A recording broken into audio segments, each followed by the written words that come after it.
eu acho que nós vamos ter um trabalho muito sério a ser feito. É muito difícil o combate ao crime organizado, porque o crime organizado é criativo, é maleável, uma hora ele ataca de um jeito, ele outra hora ele ataca de outro. Nós não sabemos nunca como, quando e onde eles vão atacar.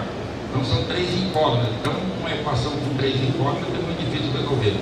Agora, nós estamos preparando nossos porteiros, nós estamos preparando nossos condôminos. É um universo, porque são 40 mil condôminos no estado de São Paulo. Se o senhor fizer a conta pelo número de unidades, dá 16 milhões de pessoas, mais ou menos, que vivem ou trabalham em condomínio. Então, é uma população muito mais maior que muitos estados do Brasil. Agora, sem dúvida nenhuma, existe o trabalho intramuros.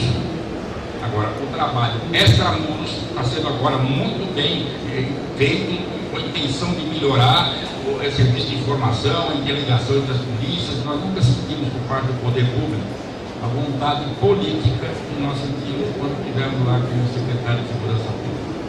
Então, sem vontade política, uma condição de trabalhar.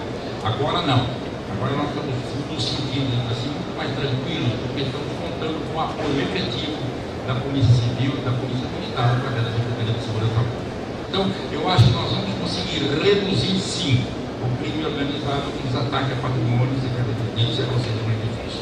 Eu estou muito feliz com a presença dos senhores, estou muito honrado, inclusive, aqui com a nossa equipe toda da Polícia Civil, Polícia Militar, nós diretores, e eu só posso desejar que nós tenhamos êxito nessa tarefa, porque é uma busca que nós estamos aí atrás dela há muitos anos.